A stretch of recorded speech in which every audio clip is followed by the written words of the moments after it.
Tinawag tayo ng Diyos hindi para maging member ng church. Tinawag tayo para maging mga alagad. Disciples.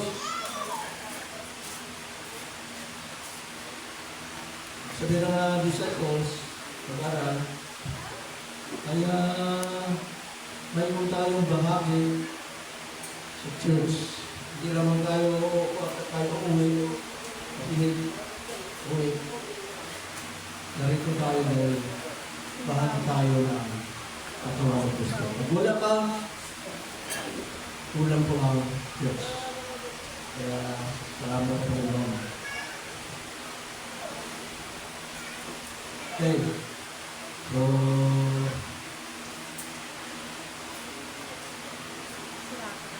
ayun na lang po. Salamat sa Panginoon.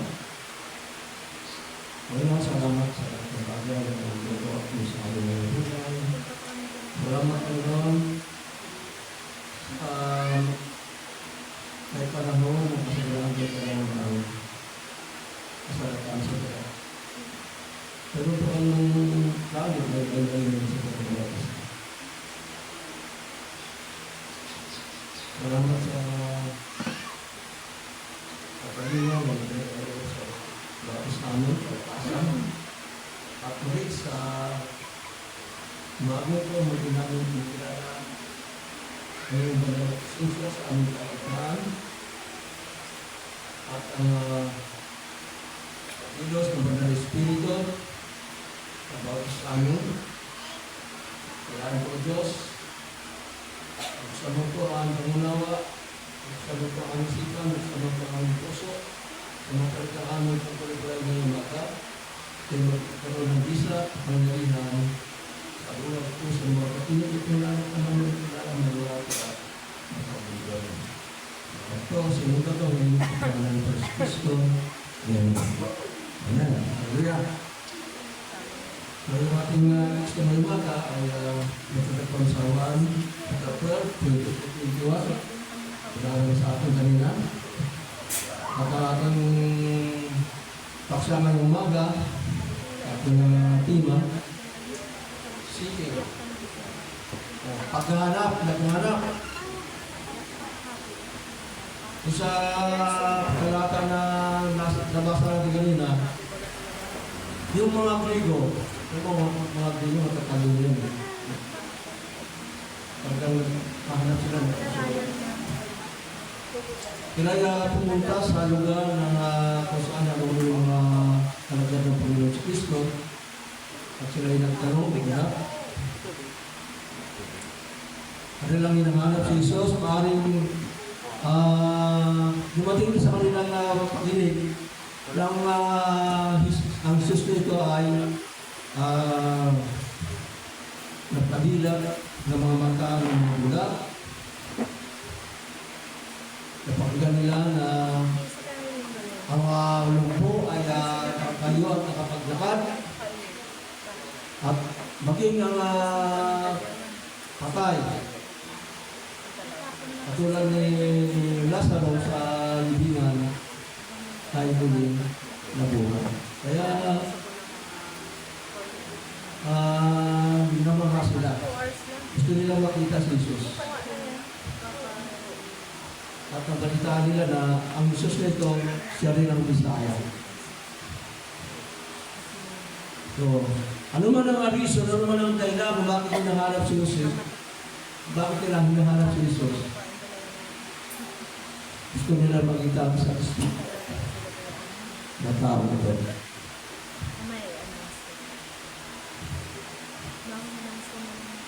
Tayo mga Kristyano, hinahanap pa natin si Jesus. Amen?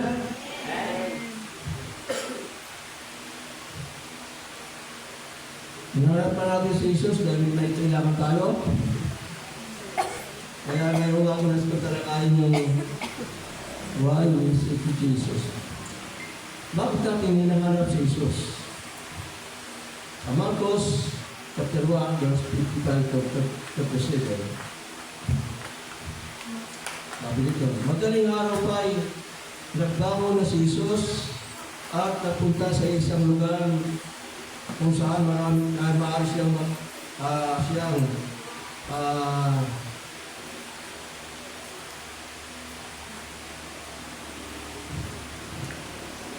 hanggang kung saan maaari siyang manalangin mag-isa. So, ang Panginoon ay abala-abala sa mga bagay, halos wala na silang pahingan. Pero, kailangan na rin yung napakalaking bagay, yung pakita ulayan sa Ama. Kaya, hindi niya pinakaligtaan yung pananalaman. Kaya sabi sa kanilang ngayon, mahalaga ang pakikabig sa Panginoon.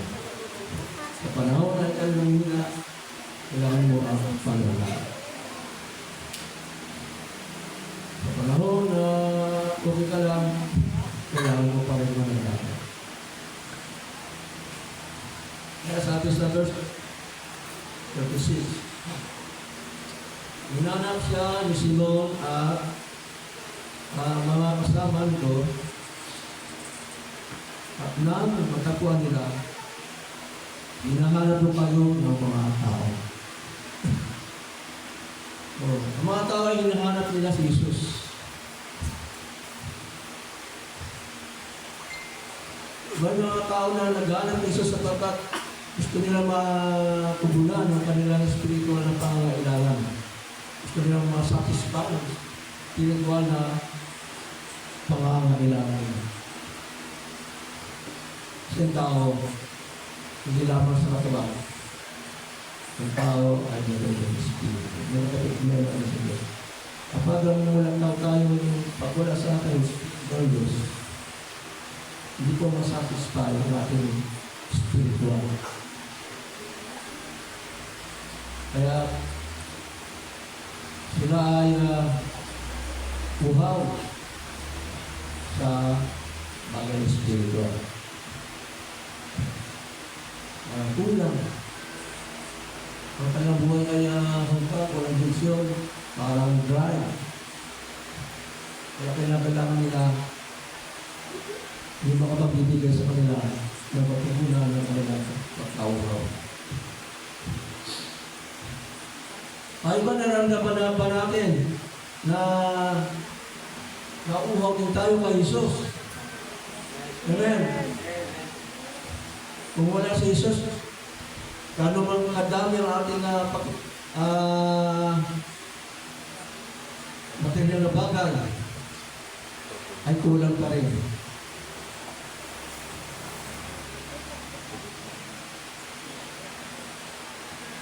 Hinanap natin si Jesus pag alam natin, hindi natin, hinanap natin si Jesus kasi hindi natin alam kung ano ang mangyayari sa kinabukasan. Sa bawat araw, hindi natin alam ang magiging kabinet ng buhay natin. Kaya,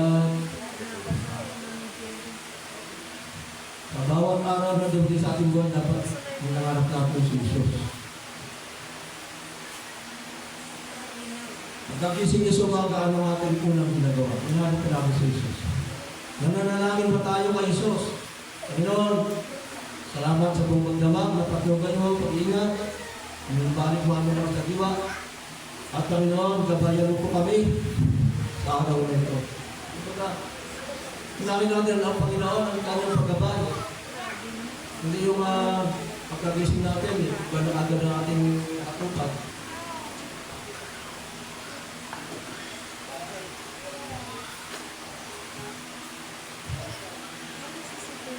Dapat natin, sabi na din, ang paghanap sa mukha ni Jesus ay higit na mahalaga ay sa paghanap sa kamay ni Jesus. Kasi karamihan naman ang hinahanap nila kamay ni Jesus. Nakaligtaan nila nalagay paghanap sa mukha ng Panginoon. Yung kanyang presensya sa buhay natin. Ang Panginoon Kristo ay hindi Santa Claus. Ang Panginoon Kristo ay hindi genie na hanapin natin para humiling tayo. Dapat hanapin natin ang Panginoon, dahil mahal natin ang Panginoon, at nais natin sambahin ang Panginoon. Amen? Ito ang pinaka-dahilan. Diba, pag kailang pangailangan, parang hindi lumahay ang Panginoon. Ang panahon na ang pangki sila, o ilang buwan nila, parang hindi na kailangan ang Panginoon. Kaya nga yung antas sa silangan sa Matthew chapter 2 verse 4. Naglakbay sila ng malayo mula sa silanganan punta sa Palestina sa Jerusalem para hanapin lang si Jesus. Kaya nagtanong-tanong sila saan naroon yung ipinanganak na naparito kami para sampahin sila. Kaya po, ang lahat na nila pa nila para sampahin lang nila ang Panginoon. Kaya natutuwa po ako sa mga pupunta dito galing sa malayo. Naparito sila para sampahin. Salamat sa mga kapatid natin ngayon na napalitaan nila dahil pa simbahan dito. Naglakbay sila mula po sa kwarto para nakarating dito. Para sambahin ang Panginoon. Amen. Napakalaga po na sambahin natin ang Diyos. Ito ang dahilan kung bakit tayo narito ngayon.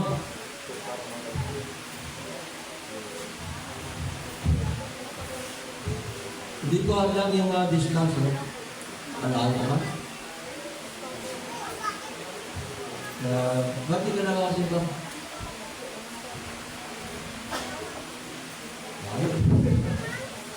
Kapala ko, dami akong gagawin. Saka na lang pag may time. Maraming mga kapala ang tao. Magdali na kung bakit sila naka-attend, sila nakakasampa, nakapunta sa dating araw nila. Sa maraming mga naglawan, maraming mga palahan. Kaya, yung para sa pagkama, para umanap ng pagpapala. Para sumagana.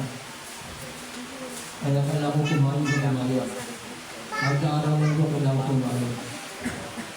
Kaya kung minsan naging handa ng pagpapala para hanapin nila si Jesus.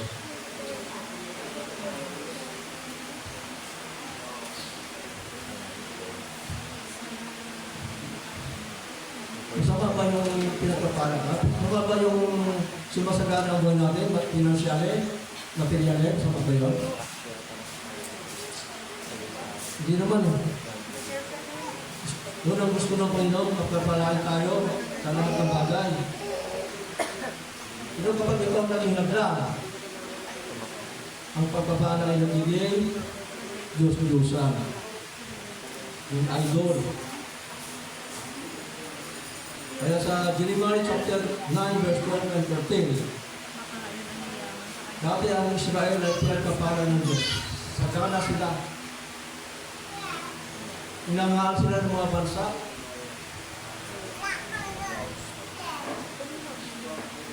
At dinarayo sila. Pero dumating ang panahon, medyo bumabagsak na yung kanilang ekonomiya. Dumating ang panahon, dati mapayakan sila ng mga magulong.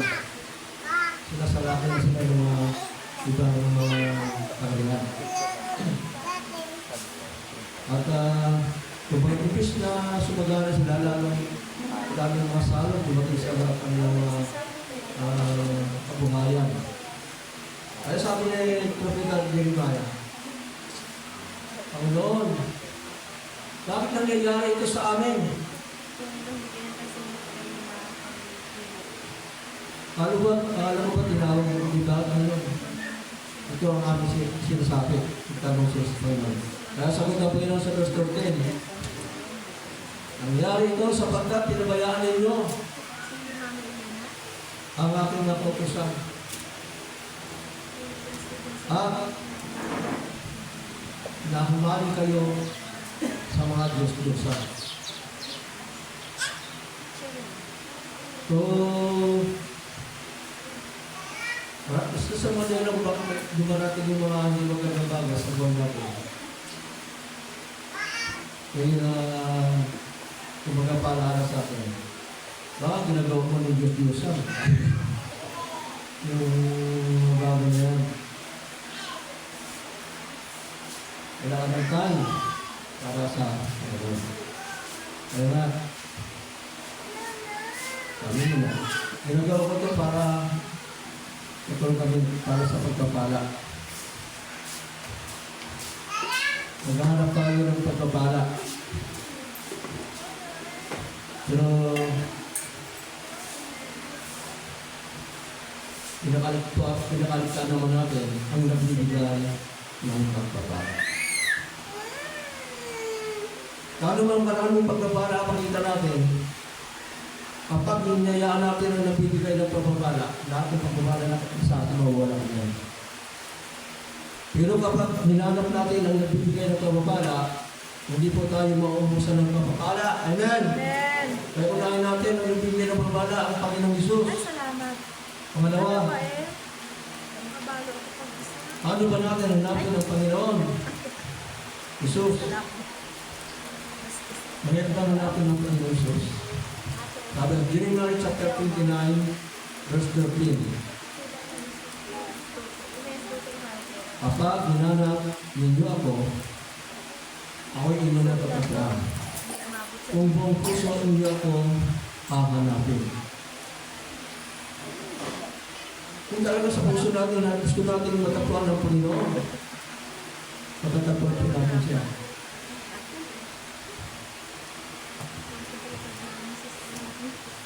Kaya lang, wala sa puso natin. Kaya, hindi talaga natin ang ating Panginoon. Kailangan ba mayroong mag-ano sa inyo, mag-imbita? At yung dahil sa linggo, ito, kailangan bang pag-sermon yung mga ngaral na kailangan tayo magsinta araw na ito. Napipilitan tayo kasi napipressure tayo na umaten. Pero wala naman sa puso natin. Kaya, labas natin ng pananambaan, hindi natin naramdaman ang presensya ng Panginoon. Proverbs chapter 8, verse 17. Mahal ko silang lahat na sa aking mamahal. Kapag hinanap ako ng buong sikap, kaya na masusumpungan.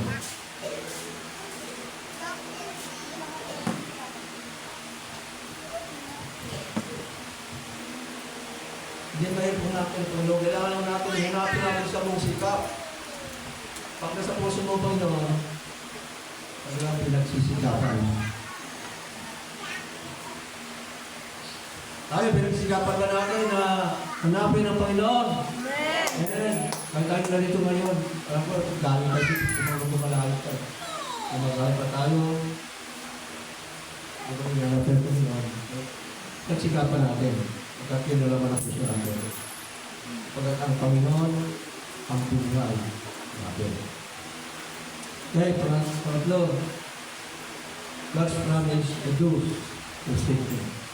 Ang Diyos ay nangako. Ito ang pangako ng Panginoon. Ito ang Diyos ay nangako. Sa sino mang naghahanap sa Kanya. Alam mo, pagka Diyos ang nangako, hindi mo magpako. Ang salita ng Diyos ay kasing tatat ng Kanyang sarili. Ito yan nababago. Ang sabi sa Matthew chapter 33, chapter 6, verse 33, Hanapin mo muna ang kanyang kaharian at ang kanyang katwiran, at ang lahat ng ito ay pawang idaragdag sa inyo. Pagsikapan niyo ang pagharian kayo ng Diyos, at ang lahat ng ito ay pawang idaragdag sa inyo. Unahin natin yung nagbibigay ng pagpapala. Yung mga pangailangan natin material, financial, dadagdag yan ang Panginoon. Kumbaga, unahin natin yung source. At hindi ko tayo mauubusan. Sabi sa mga awit, chapter 34, verse 10, Angit mga leon ay nagugutom din, sila'y nagkukulang sa hustong pagkain. Ngunit kay Yahweh ay sumusunod, ngunit kay Yahweh ay sumusunod, mabuting bagay sa kanya ay di mauwagot. Okay. Kapag sumusunod ay kaya, sabi, nangyari yun, nauubusan niya. Ano, mali yun. Kapag hindi rin ang dapat, naghanap lang ng mga kain yan, pero kung minsan nagugutuban din. Pero yung mga sumusunod sa Panginoon, mga mabuting bagay, mga pagpapala, hindi yan makubutol.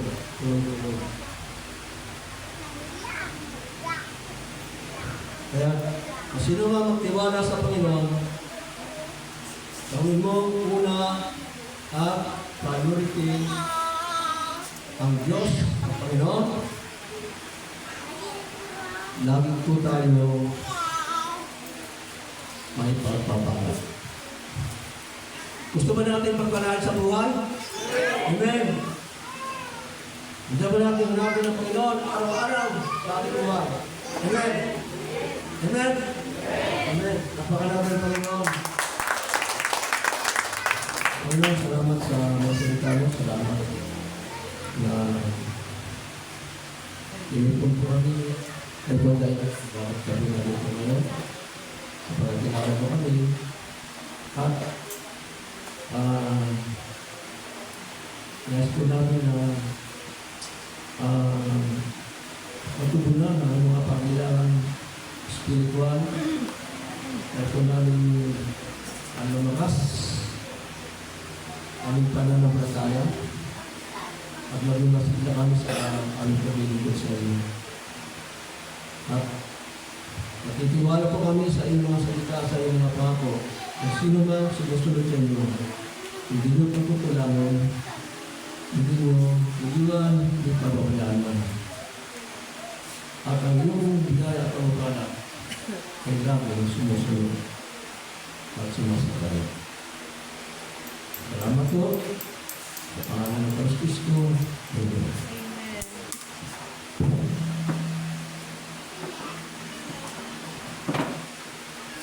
Ayaw ko magpadaan. Mas pa dyan.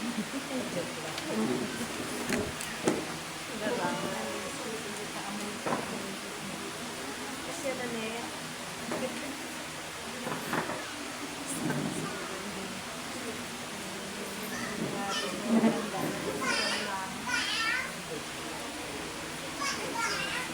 Si Joy.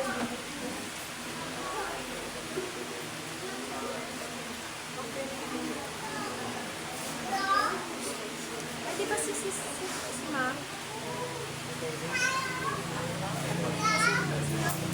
Nina? Kasi Nina. May grupo ba? Sino ba? Ano si Nina? Hindi, may prayer. Tayo nagdada ako sa pagbibigay. Bago po tayo magbigay ay makubukas po tayo ng salita ng Diyos na may dito na sa 2 Corinthians verse 7. Sabi po dito, magbigay ang bawat isa ayon sa ipinasya ng kanyang puso, huwag magbigat sa loob o dahil sa kailangan sapagkat ito ay iniibig ng Diyos ang nagbibigay ng masaya. Sabi nga po dito, pag tayo po magbigay, ay dapat po ay ito ay bukas sa ating kalooban. Sapagat alam natin na ang pangako ng Diyos na once tayo nagbigay ay sa atin, ibabalik niya ito, siksik, liglig at umaakaw. Kaya huwag po tayong magsawang magbigay sa Panginoon. Kasi lahat naman po ng bagay na meron tayo, ay yun ay nagmumula sa Panginoon. Kaya tayo po magbigay, tawag po natin ng music team.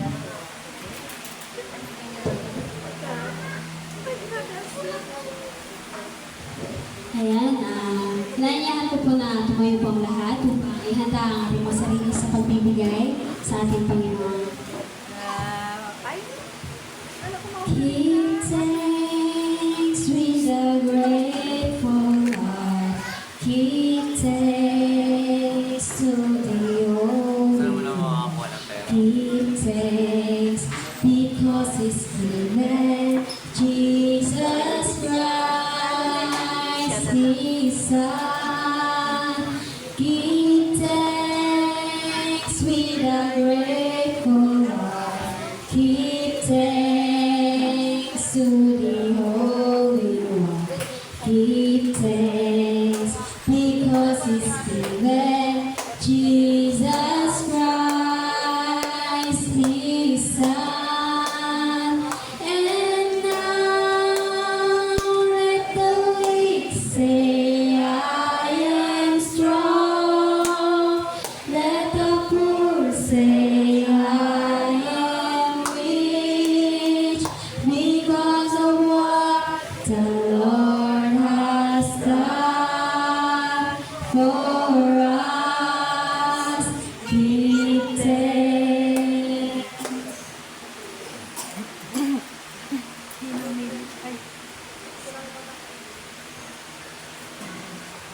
hindi ka rin nagbabasa ng Diyos na matado.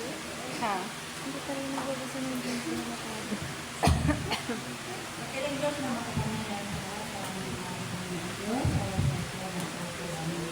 Nangupan sa aming gawain ng Diyos, kaya Panginoon sa mga kamay, na nagbigay Panginoon na ubos sa salayan mo sila, bigyan mo sila Panginoon ng mga sa mga katawan, sa araw-araw, upang magkakakuha sila ng maayos na walang sagabal Panginoon sa mga katawan nila. Salamat Panginoon dahil dinapos na dito upang sama-sama ko ng Panginoon na magpuri at magpasalamat sa lahat ng kabutihan na ginawa ko sa aming buhay. Salamat Panginoon dahil ikaw ang Diyos na inasa namin, nagbibigay sa amin ng lakas sa araw-araw ng buhay. Kaya purihin ka Ama sa lahat ng kabutihan na ginawa ko sa aming buhay. Maging ang mga mahal Panginoon, patuloy mo pagpalain mo. Sa iyo namin Panginoon, sila sa asang lahat na ito, sa pangalan ng Jesus namin Panginoon. Amen. Amen.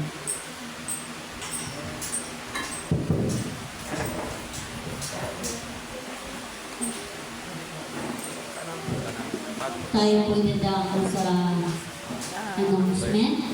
Every Sunday po ay tayo ay gawain sa Sister Online. Yun po ay Sunday school. After po nun ay yun pa natin Sunday service. 10 to hanggang matapos po. Every Wednesday naman po ay tayo may prayer meeting.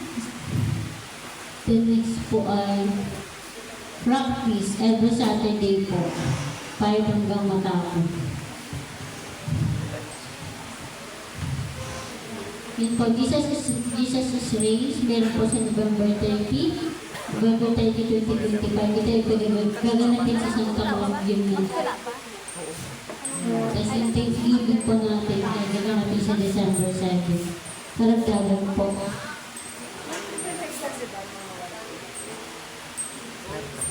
Para po doon sa may panahon na nagpaplano po kasi kami mag-dinner cleaning. Kaya alam ko naman na mga young people ay celebrate natin ngayon.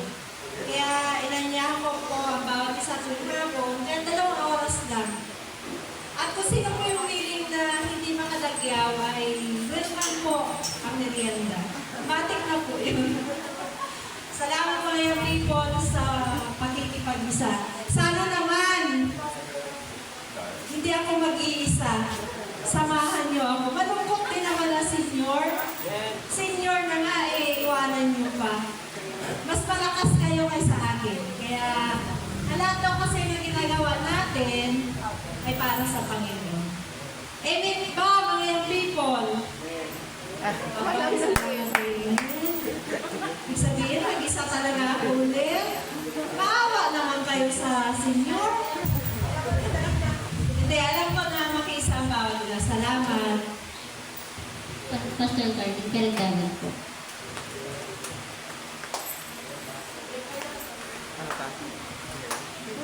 Sige, kung wala na po, ito Ay. po. Si Tutong lagi talaga nag-iingat. Morning po sa ating lahat. Pagiging po ang Diyos sa ating pong natapos na gawain ngayong umagang ito. So, para sa kalaman po ng lahat, ang ating po, ang October po ay Pastor's Appreciation Month. So, nandun ba tayo sa last Sunday po ng October. So, it's time po para naman po ipakita natin kung paano tayo nagpapasalamat sa Panginoon, sa buhay po ng ating mga pastor, sa mga tao pong ginagamit niya sa lugar na ito sa Santa Fe para po pagbahagi po patuloy po tayong gabayan sa ating pang-araw-araw na buhay. In-invite pa natin si Pastor Carly. Itanong po kaya saan na? Kunin ko muna. Ay, kunin ko. Kala mo bagay lang, no? Kaya mo mag-text. Ayan. Kapag inantay pa natin sila, siyempre, baka may mga kapatid po tayo na gustong magbigay ng message po sa atin pong pastor. Mamaya, pagdaling po ng internet, parang mukhang busy-busy po siya kasama ang ating mga kabataan ngayong araw. Ayan, si Pastor dito na po kayo sa gitna. Habang inantay mo natin si Tita Nay. Ayan, tsaka si Tito Marlon na rin, siyempre. Tito Marlon, doon ka na rin.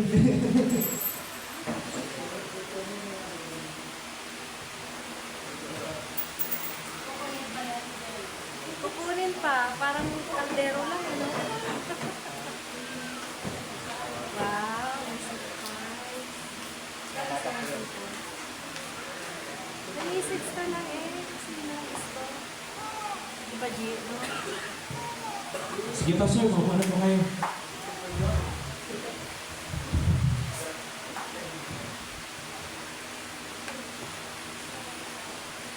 Kukunin pa.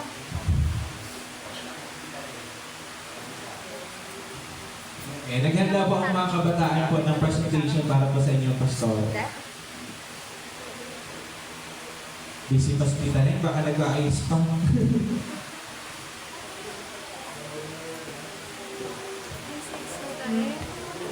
Payakin natin sila. Ben, payakin mo na doon si Pastor Ben. So, parang makita mo maganda rin yung sa akin.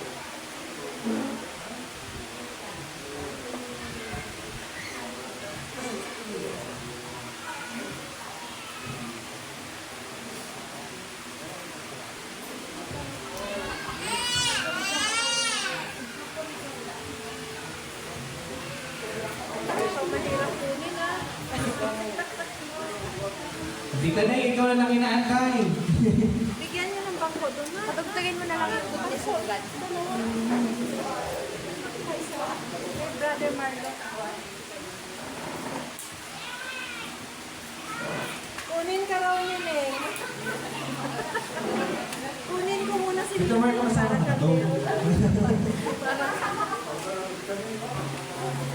Ayan, okay. Diyan ka na. Ay, dito ka na. Balas mo pa yan. Ayan, kami po ay nagpapasalamat po sa inyo po mga buhay. Siyempre, patuloy po kayo. Bagamat napakalayo po ng inyo pong pinanggagalingan linggo-linggo, ay kayo po ay aming nakakasama po. At talaga namang hindi lang po talaga yung physical po ninyo na ang inyo pong sinasacrifice sa amin, kundi pati spiritual, emotional po, pagkayo po sa amin. Hindi lang po linggo-linggo, kundi araw-araw. Kaya naman po ngayong araw po ay gusto po namin ipakita sa inyo kung gaano po namin na-appreciate po ang inyo pong buhay po dito sa bahay sa bahay po ng Santa Fe. Meron po tayong mga presentations po galing po sa ating mga kabataan. Nalahin na po natin si Abby. Si Abby po ay nag-prepare po ng kanyang po tula po para po sa inyo. Wow.